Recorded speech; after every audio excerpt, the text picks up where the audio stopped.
Hello, everyone. Nice to have you back again. And today I have a very interesting guest talking about networking, business networking for women. And this is Amy Avis. Hi, Amy. How are you? Hello, Victoria. I'm really well. Thank you for having me. Great. That's good. It's nice for you to come along. I'm always appreciative of guests who come on the show. The importance of getting yourselves interviewed is that you do have an opportunity to promote what you do, who you are, and to get your ideas across on perhaps a particular subject if it's on the radio, etc. As today we're looking at networking. So please do get yourselves interviewed as much as possible on podcasts and radio and TV if you can, because some people do. And coming back to you then, Amy, I'm thrilled because you've opened a networking group near me. And not only one, but you've opened two.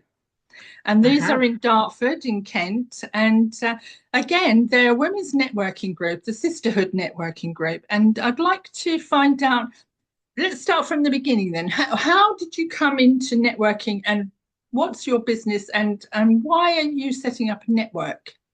Okay, so I came into networking through networking, which is lovely, really, because it really does sort of endorse the product in itself to find a networking franchise through networking. So, as part of my, I've got a couple of hats, and as part of my other hat as a UW partner, networking is a big part of our role in order to get face to face with people.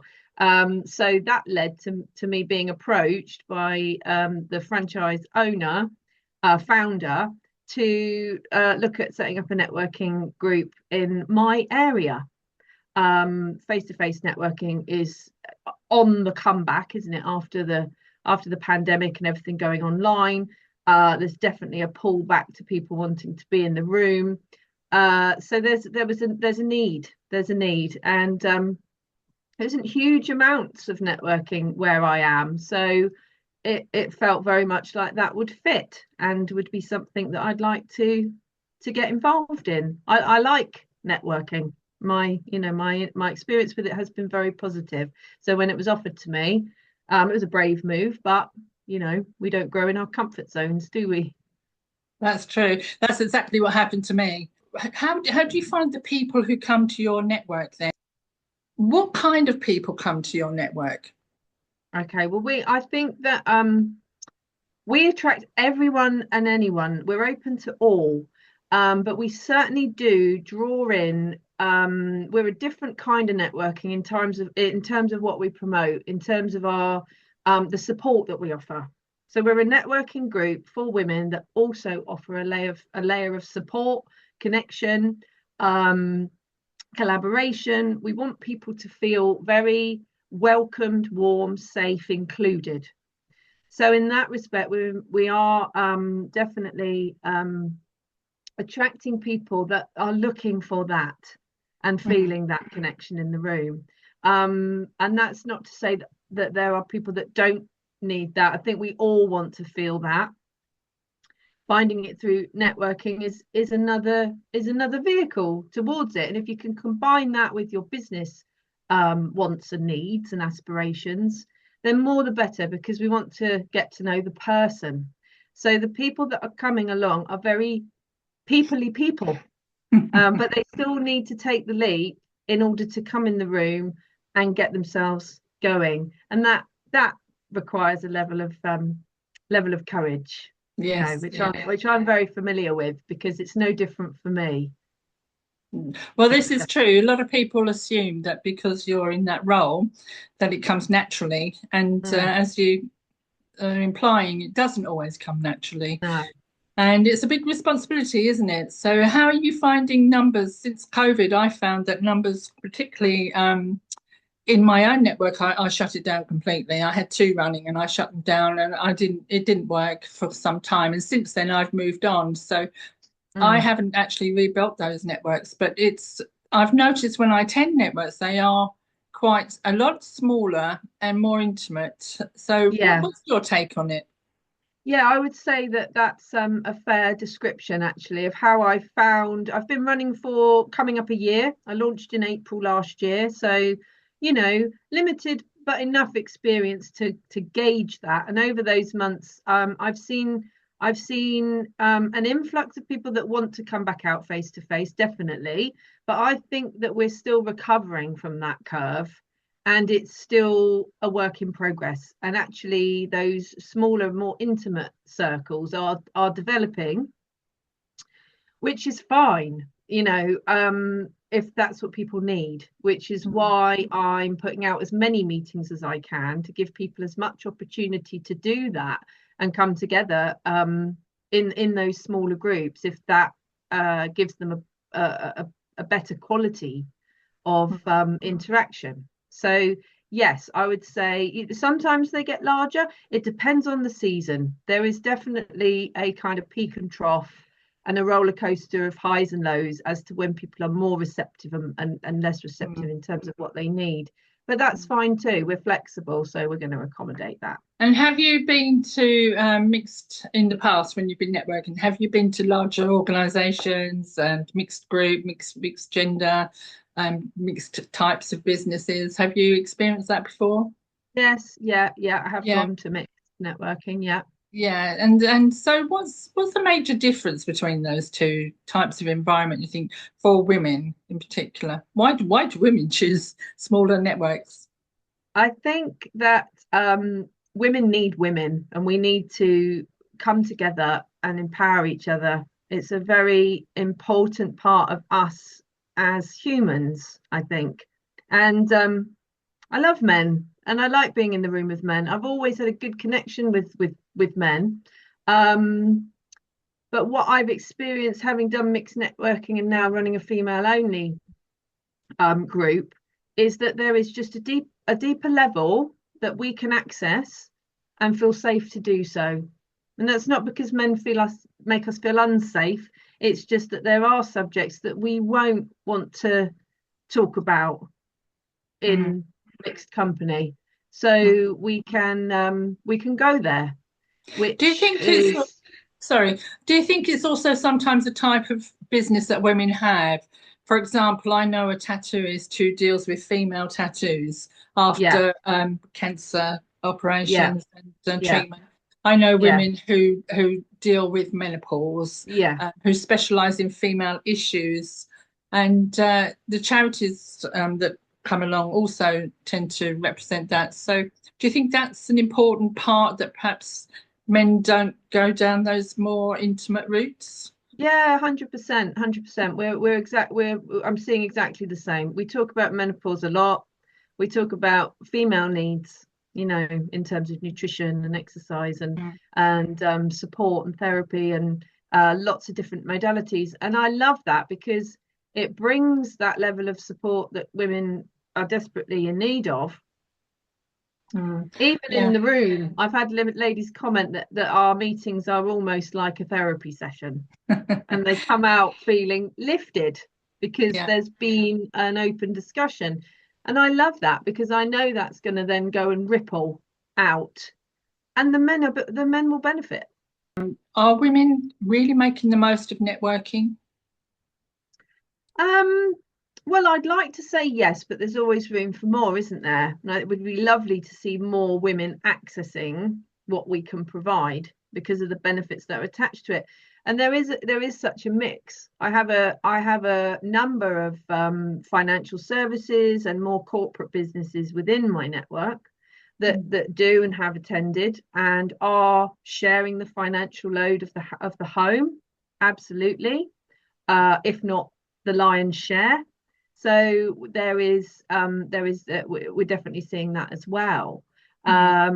So in that respect, when women are in those positions of such high responsibility, having that group of other women that are also on that journey of business ownership gives that support, because solopreneurs, people, business owners that are working quite independently, they don't have an office to go into, they don't have that sort of catch up in the kitchen when they're making a cup of tea, they don't have those opportunities to just share, and that is what networking also provides. The other thing is, It's a mixed bag. Yeah, the other thing I think that you touched on earlier is the support in terms of business support, ideas, where to go Yeah, to, who to talk to, that kind of yeah, thing. Do you offer any yeah. particular kind of training sessions? Do you devote some time to education, or is this done ad hoc as you go through your sessions?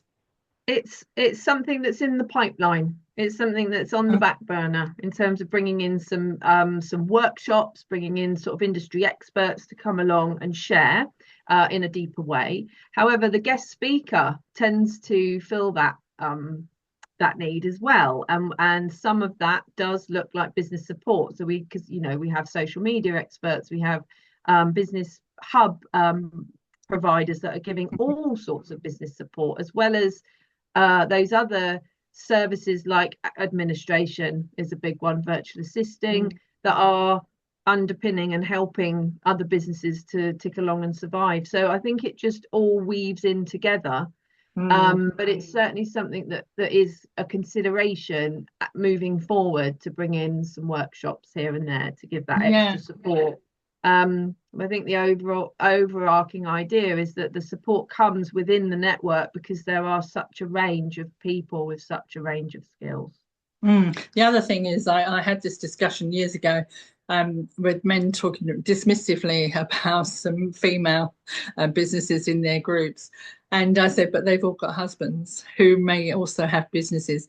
And likewise, it's a women's group, but a lot of those women will have partners and husbands and family members who are also in business. Mm, And so the networking, although it may be appears separated, it is always integrated because of the nature of our working experience. We tend to know people and be mm, supported by other people. mm, What mm. I was going to say there then is what's the biggest benefit that a woman can get from in terms of growth, in terms of business growth from coming to your networks?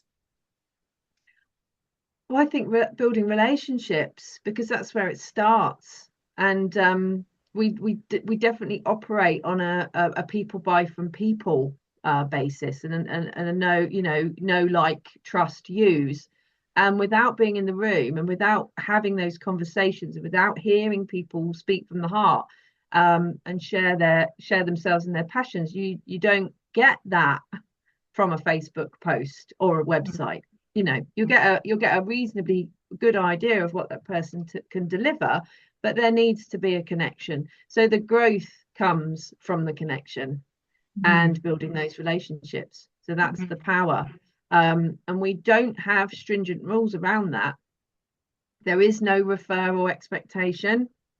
It mm, just happens organically, because mm. people are getting to know each other. And then that does, as you say, ripple out into the wider communities. And then we're reaching into everybody else's networks as well, without even realizing it, because Mm. we'll get recommended, and our names will come up. So yeah, it's the connection that is the value in terms of the growth that comes from being in the room and networking your business. Mm, fantastic. I think also I'd like to ask you about the speaking aspect because you have guest speakers.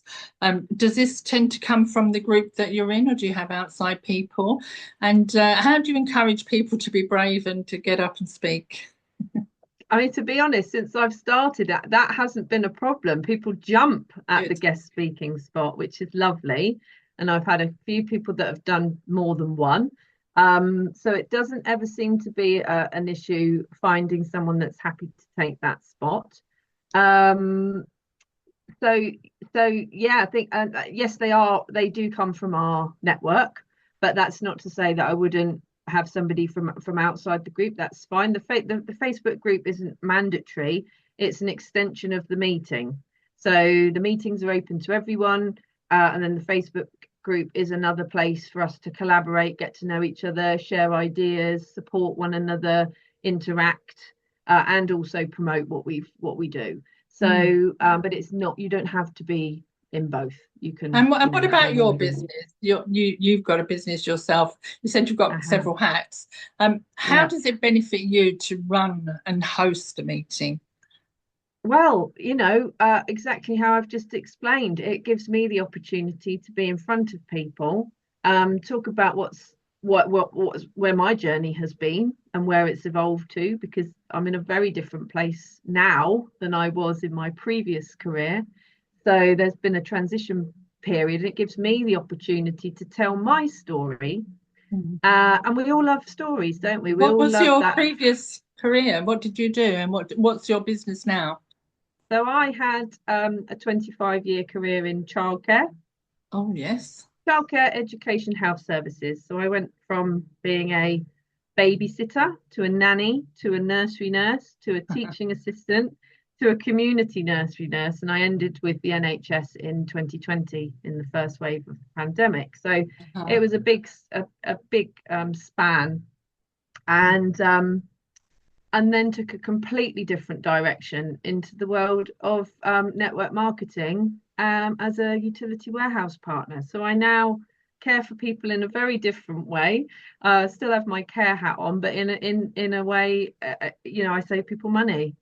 Yeah, yeah. I So must admit, I've been a utility warehouse user for a long time, and so have many of my friends, and oh, mostly brilliant. due to networking because it's one of those Yeah, companies that doesn't advertise, and no, so you very rarely come across it through normal. yeah, Um, but yeah, it's very very rewarding. So absolutely. how did your skills from your first career transfer over into your next business? How did that happen? Because I know a lot of women struggle before Yeah, thinking, oh, how am I going to jump from this to this and yeah, run my yeah, own business? yeah, definitely. And it was a conundrum when I first started out, because I thought, how can I, this is so incredibly different, having been in public service for so long and served for so long in that role.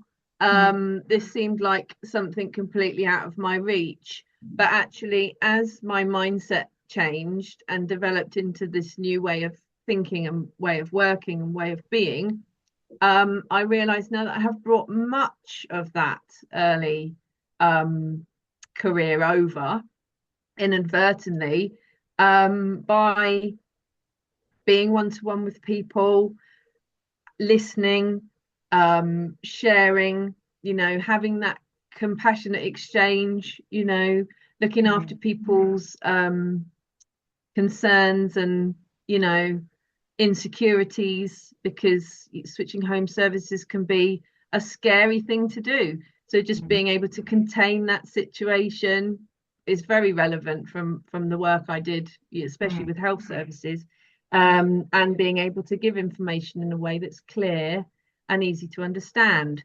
So again, with the networking, that's that's come over. I've brushed up on my IT skills. They seem to come back again once I'd remembered how to do the things I needed to do. So there's a lot of transference, mm, and compassion and kindness is two that are very much top of the mm, list, because I'm very aware that having people's businesses in the room is almost like having their babies, because people love what they're doing, and that's what's so inspiring as a networking owner, network franchise owner. That's what's so inspiring, because I see that, and I see these women are nurturing their businesses like a child. It's meaningful. It means the world to them, and giving them that space to be able to share that is mm. a wonderful gift. So that's very important. That's at the heart of what we do in the sisterhood. So That's very nicely said. Very nicely said. Because women in particular are often pulled in different directions, yeah, and any disaster can happen, affects their business, affects their work. absolutely. But I do find creatives in particular struggle with self-esteem as well, and Yeah. business acumen.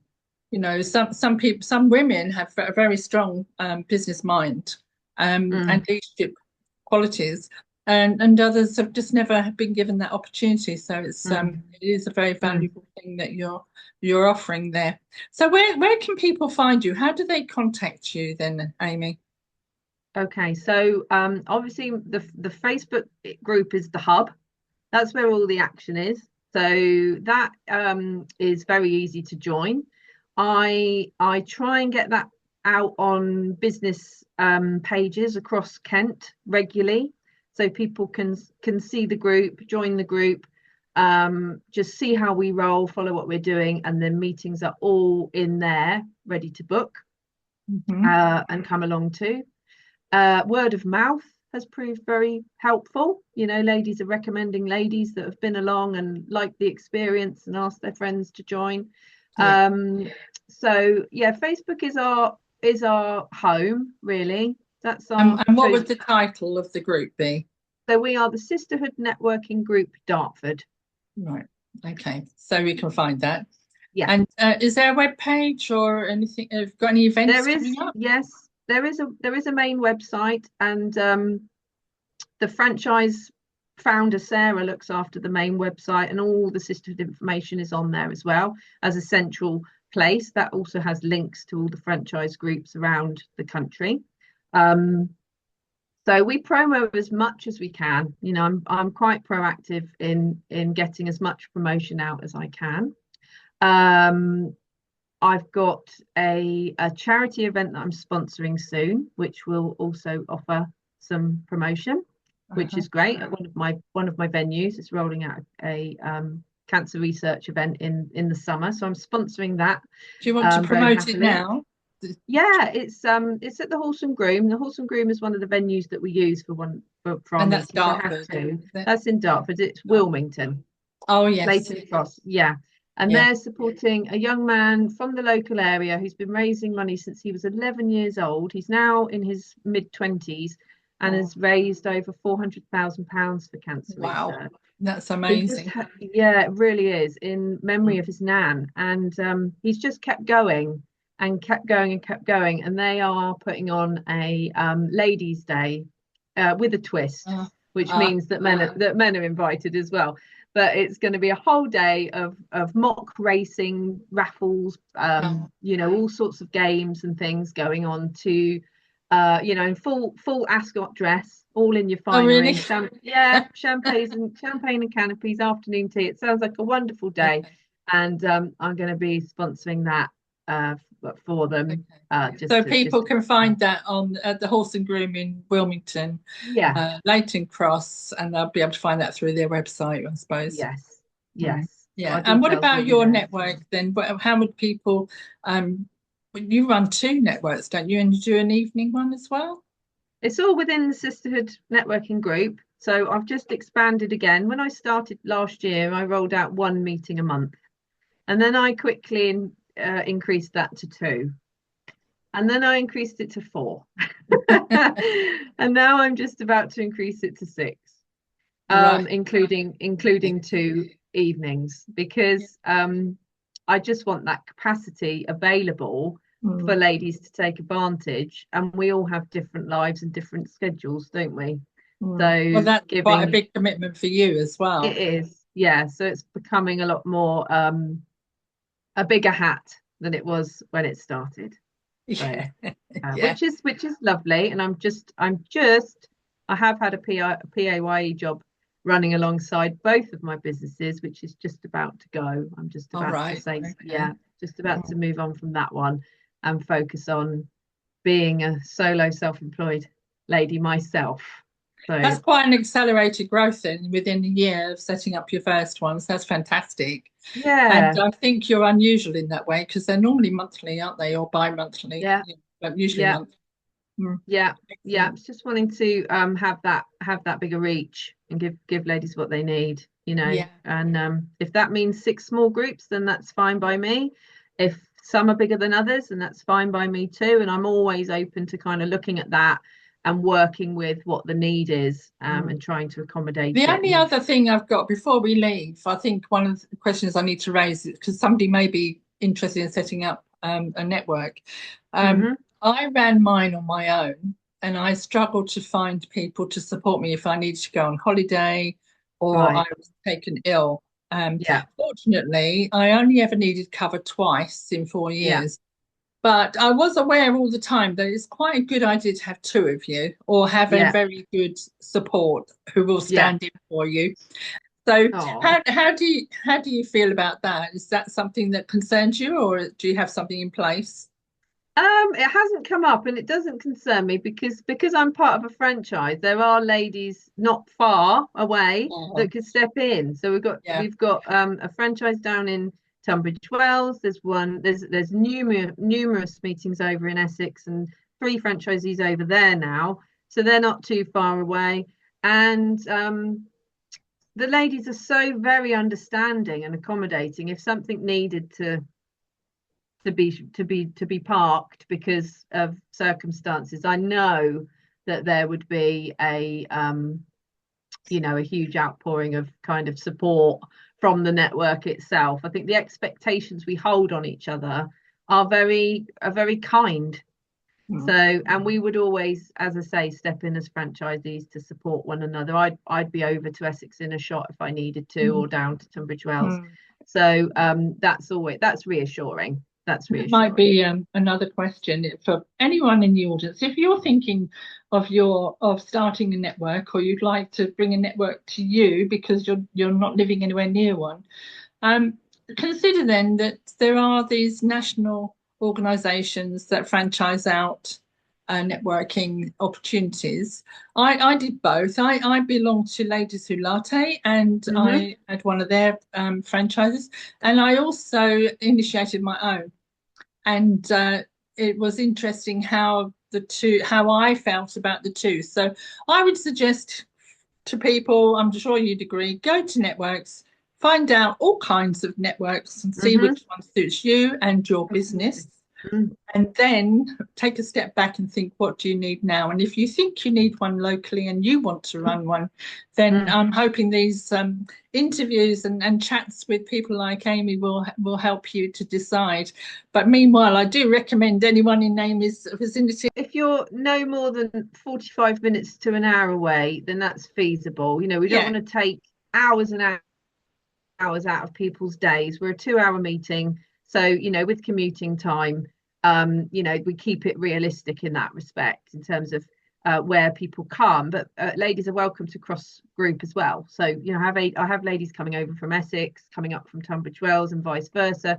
So our ladies do cross groups, and that's great because they can get a wider reach. that's So that's something we haven't talked about actually, because I go to Cornwall quite a lot and to Norfolk, and there are groups that I'm in contact with that I can pop in and see there. So I presume it's the same with the sisterhood then. If yes, you're over in Essex somewhere or somewhere else around the country, that you can just pop in and transfer your yeah, time there if you're away. absolutely.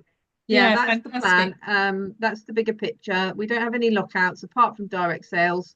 So everybody is welcome and can cross groups and just come along wherever they are. That is the bigger plan. Yeah. Lovely. Well, thank you. Thank you very much, No, Amy. you're It's been so welcome. interesting. I love the sound of your group and your groups, I should say. Yeah. Quite prolific, really, aren't you? So, Yeah. and everybody else, pop along, find Amy's Facebook page in particular. Have a look at the Sisterhood Network if you want to. And thank you again, Amy, for coming Thanks along. for having me. It's been lovely to share. It's been a privilege. Thanks, Victoria. Thank you. Bye, everyone. See you again soon. Bye.